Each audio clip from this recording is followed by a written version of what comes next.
or legal Sorry, I'm a little basis late to to this exclude relevant admissible trial statement of a today. party Here we opponent. go again. The Fulton County I mean, DA's essentially, office trying to pull a if you've been covering this, like, unbelievable. I don't know, incident by incident, I guess, which is sort of how y'all have been doing it. Then Crazy. you've already covered the Donovan Thomas murder Insane. with this witness. So it is just like listen, you're man, being I don't able get to paid, do so an in run around. Well, gosh, we forgot to cover that on direct, Feel free to and put now we want to anything in do the it chat. again. We want to redo. Essentially, we want to be able to recall him. So why didn't you do it the first time? Your Honor,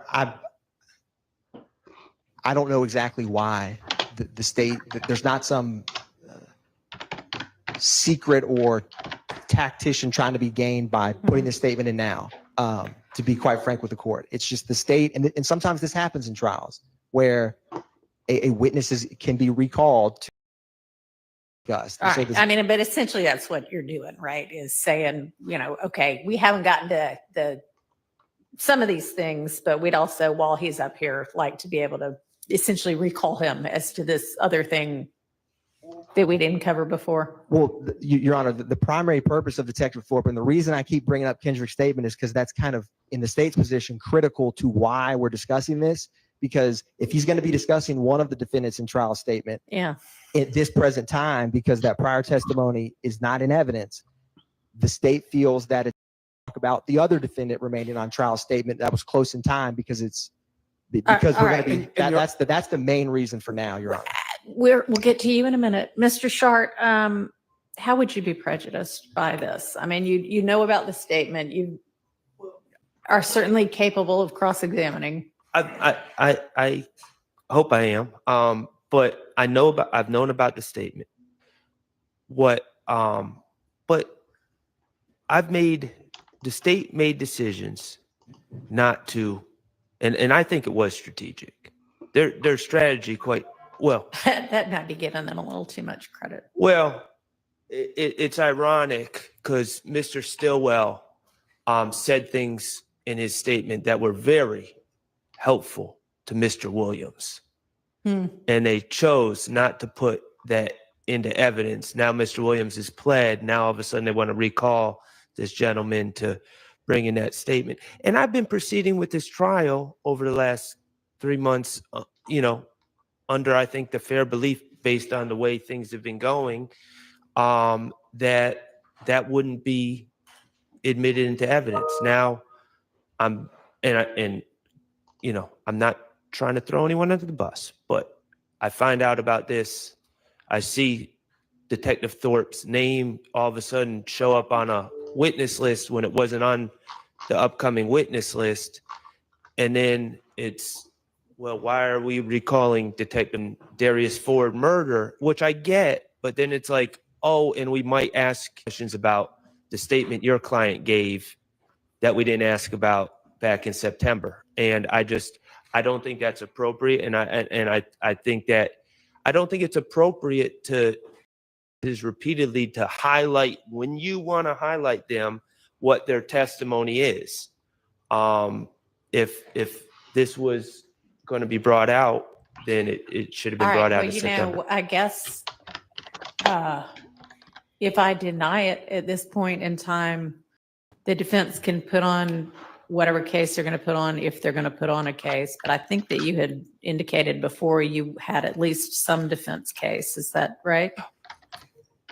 I mean, you had indicated that before. Anyway, if you do, then they get a chance to have a rebuttal case anyway, so they could put it up then. I mean, I guess we could do it that way. Right. Assuming it was a logical rebuttal to what we presented. All right. Do you pretty much know what it is they want to be getting about whatever he may have said in November of 2015? I mean, there's a 120-page transcript. It's an hour and a half, I'll say. Your Honor, you want to proffer what it is? It's not a secret in terms of. Go ahead. the whereabouts of defendant Stillwell is the key issue. He states unequivocally he was in Miami. Okay. And so on the day of the murder. And so that is the main point of there's no hiding the ball with it. That's the main, it's his whereabouts.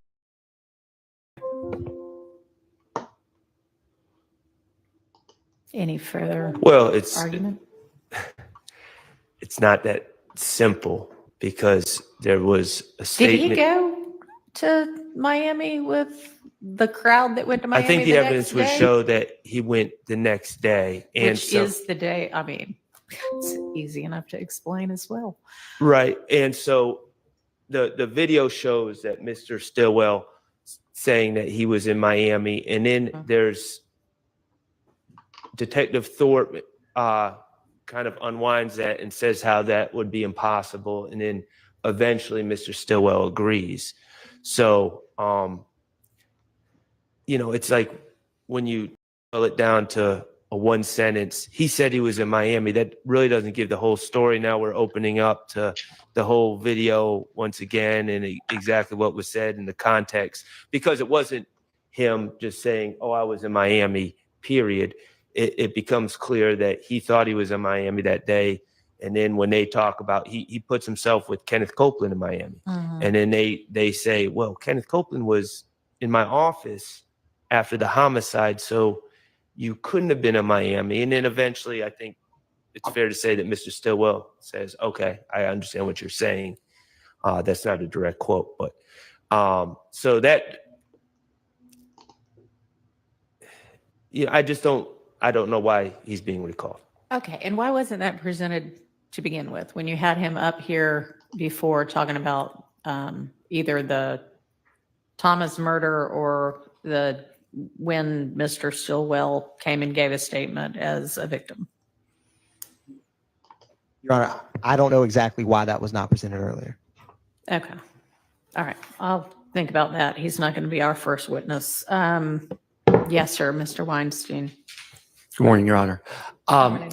You mentioned end runs earlier today. If you recall, maybe you don't know, Detective Dennis was the one that was supposed to be speaking about Mr. Kendrick's interview, and you rightfully sanctioned him. I would love for you to recall your righteous degree of anger at this point, but I won't bring that up. Oh, I remember. So I'd like you to keep that in your mind while I'm talking. But this is an attempt by the state to do an end run around that. Now, I know later you said that if they had witnesses on the list already and they could go and then talk about things. So we had someone get up and start talking about, lyrics that wasn't initially supposed to talk about more than Nibin matches. But I don't believe that Thorpe was supposed to come up again. And this is just an attempt to get this testimony in about Mr. Kendrick's statement that was rightfully pretty much barred by you stopping Dennis. So I don't think they should be allowed to do this end run. Okay, I barred Dennis. I didn't, but at the same time, y'all asked, well, can topics be covered if they were going to be covered by him? Could they be covered by other witnesses? And I said, as long as there was somebody on the witness list already, that they couldn't add people, but that if they already had somebody on the witness list who could cover those things, that they would be permitted to cover those things. So as long as we had Detective Thorpe somewhere on our witness list again, then I would deny that. So we had that long I'm not, was order he on of y'all's witness list again? witnesses. He was on there again, but before I make that representation, I'd like the state to verify that. Well, we can check, Your Honor. I'm pretty sure he was, but if he wasn't, he was on Yeah. the main witness list. Yeah. The rules of evidence only require that the witness be included in the witness list. Oh, I know. I don't know if you were with us yet when we had the debacle about Detective Dennis, but that was a sanction. That Right. wasn't an evidentiary ruling. So Thorpe was not, I don't believe Thorpe was on the list to come back again. So this is an attempt to basically gut your sanction by bringing Thorpe back. All right. If he was not on the witness list to be recalled, then I'm not going to permit it.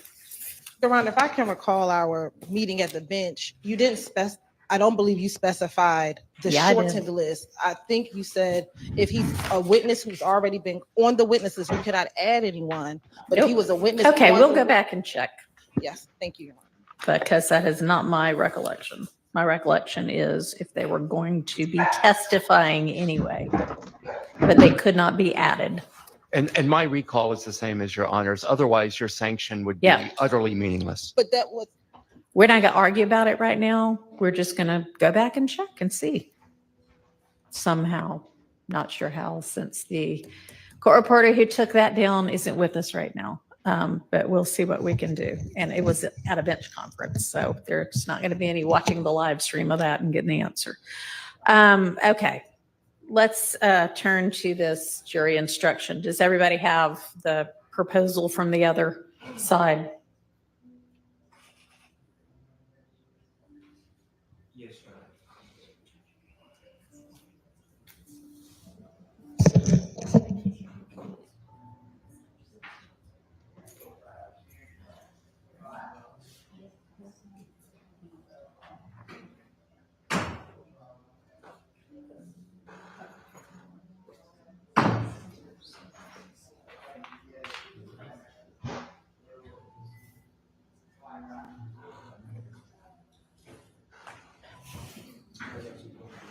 Okay.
Which I'm basically kind of just putting it together, and then I'll give y'all what I'm proposing.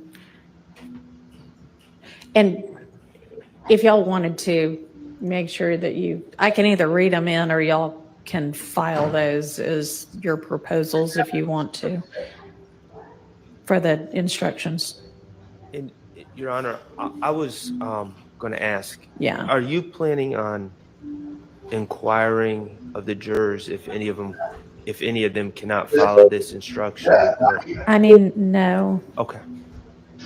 that's not really what we typically do. It was just, I did it because, I mean, if you're asking somebody to disregard 3 days of testimony, that's a little unusual and more than they normally have to do. So that was why I did that in that instance. Understood. I just normally expect them to be able to follow my instructions. Follow your instructions. Yeah, that's a joke. This Fulton County DA can't follow anyone's instructions. Most corrupt. When you're through with this, Your Honor, I just want to clarify something with the court. Maybe only LA is worse.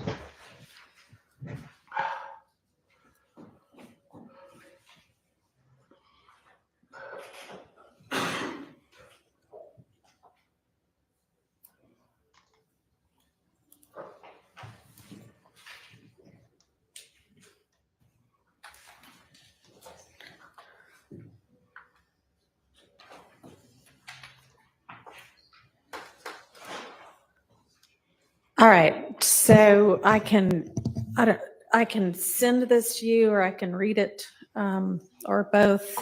What I'm proposing is, members of the jury, you will notice that certain of the defendants are no longer before you for reasons that do not. Of those co-defendants is no longer a part of this trial. You must not speculate, make assumptions, or draw any conclusions about the possible reasons for their absence, and their absence from this trial must not in any way affect your judgment or influence your verdict as to the defendants in this case, or I could say remaining in this case. You must base your deliberations and your verdict solely on the evidence presented, and an individual determination of guilt or innocence must be made as to each defendant. Thoughts? Thank you, Your Honor. That's fine with Mr. Kendrick. Okay.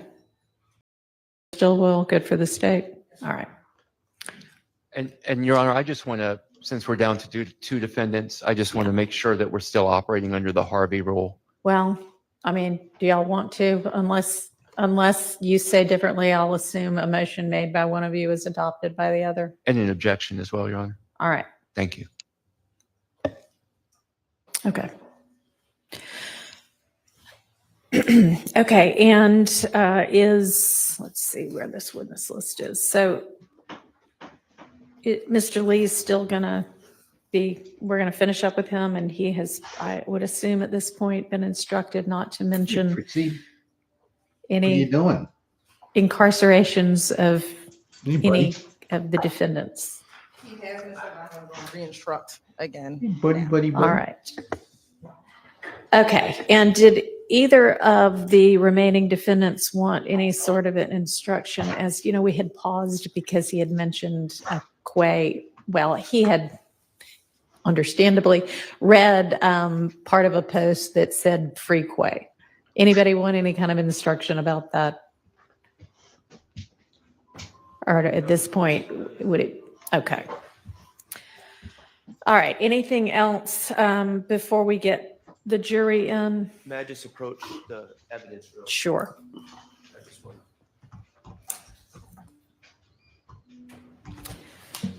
Laura.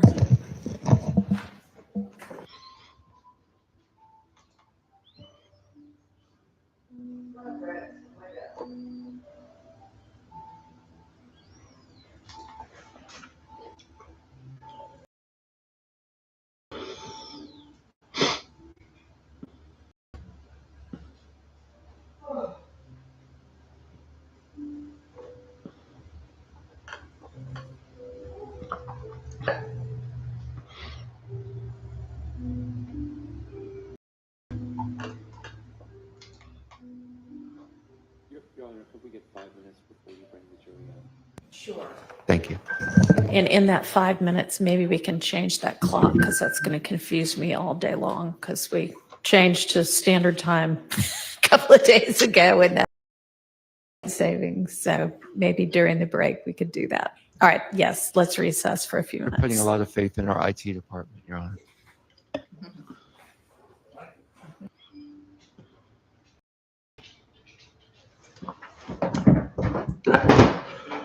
Oh.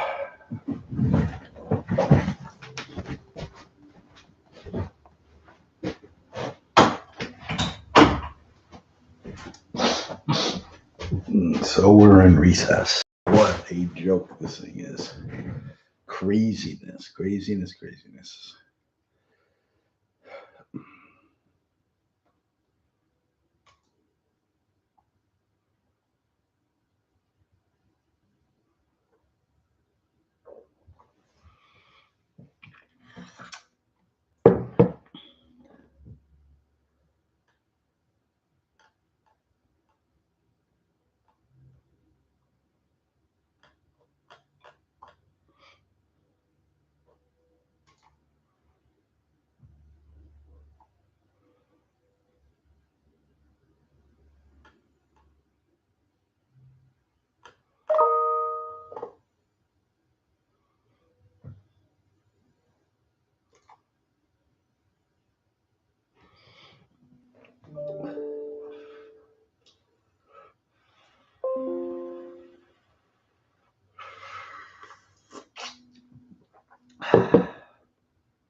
Welcome, welcome, everybody.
Well, we are in a recess, so I wonder what else we should look at and then come back to this YSL trial.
And death to Israel. It's not just a slogan.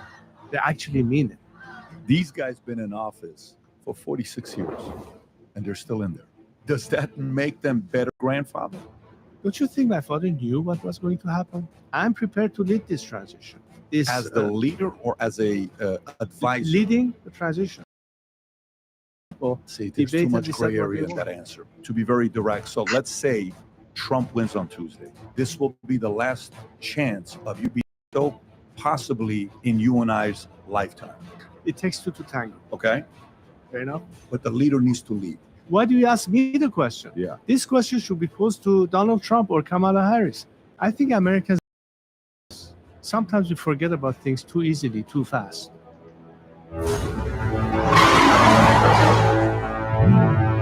Before you watch this interview, I want to give you a little bit of perspective of this interview versus the first one that we had. The tension in this one was much higher. He was challenged, he was pushed, and his energy was something else. And it kept increasing more and more and more throughout the entire, almost at the end of the interview, he was defiant, like he wants to do this. It was great to see that.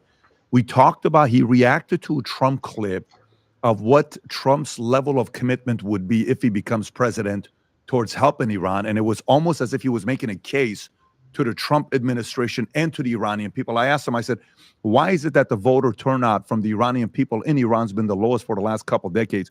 We talked about that. We talked about the executions on an annual basis in Iran under Obama versus under Trump versus under Biden.